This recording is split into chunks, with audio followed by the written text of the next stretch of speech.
அனைவருக்கும் வணக்கம். நீங்கள் நம்ம சேனலுக்கு புதுசுன்னா பக்கத்தில் இருக்கிற பெல் பட்டனை அமைத்தி சப்ஸ்கிரைப் பண்ணிக்கோங்க. தொடர்ந்து எல்லா வீடியோக்களையும் நீங்கள் பார்க்கலாம். எப்பா எப்பா என்னை காப்பாத்துப்பா. ஆஹா, காதலியே வாங்காம எனக்கு என்னன்னு வேடிக்கை பார்த்துட்டு நிற்கிறானே ஐயா.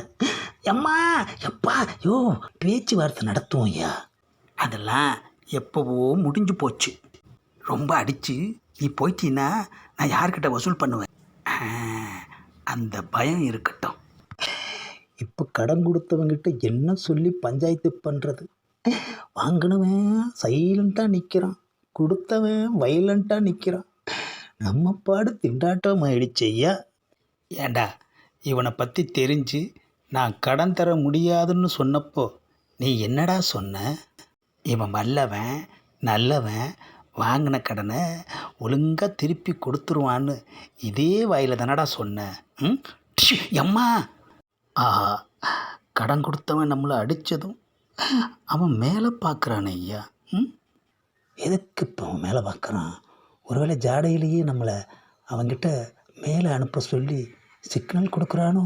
செஞ்சாலும் செய்வாயா? கடன் கொடுத்தவன் கொலை வெறியோடு நிற்கிறான், கடன் வாங்கினவன் கொஞ்சம் கூட கண்டுக்காமல் நிற்கிறான். ஐயோ ஏன் நினச்சி அடிக்கிற?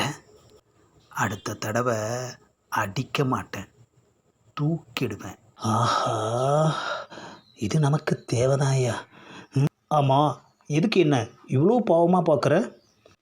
ஏய்யா, உனக்குத்தானையா கையெழுத்து போட்டு பணம் வாங்கி கொடுத்தேன். நீ கட்டாமல் விட்டதுக்கு தானையா அவன் என்னை துவைச்சி தொங்க விட்டுட்டு போகிறான். சரி, அங்கே போய் அடி வாங்கினப்போ தான் நீ பார்க்கல. ஆனால் இங்கே உன் கண்ணு முன்னாடியே கதற அடித்தானே ஐயா. குழந்த மாதிரி காப்பாற்று காப்பாற்றுன்னு கத்துனே ஐயா. உன் காதலை விழலையா? நான் எப்போவுமே சொன்னதை மட்டும் செய்கிறவன், அதுவும் ஒருத்தருக்கு ஒரு விஷயத்தில் மட்டும்தான் செய்வேன். ஏப்பா, சொன்னதை செய்யாமலேயே இப்படி ஒரு டைலாக்கை விடுறியே, இது நல்லாவா இருக்குது? அம்மா, நான் சொன்னதை செய்யலைன்னு உனக்கு தெரியுமா? கடன் வாங்கி கொடுக்குறப்ப நீ என்ன சொன்ன? ஊருக்குள்ளே எனக்கு ரொம்ப நல்ல பேர் இருக்குது, நல்ல பிள்ளையா லட்சணமாக என் பேரை காப்பாற்றணும்னு சொன்னியா இல்லையா? ஆமாப்பா. அதனால தான் உன்னை காப்பாற்றாமல் நீ அடி வாங்கிறத வேடிக்கை பார்த்துக்கிட்டு இருந்தேன். அவன் உன் பேரை சொல்லுவானான்னு எவ்வளவு ஆர்வமாக எதிர்பார்த்தேன் தெரியுமா? உன்னோட பேரை ஒரு தடவை கூட சொல்லலை.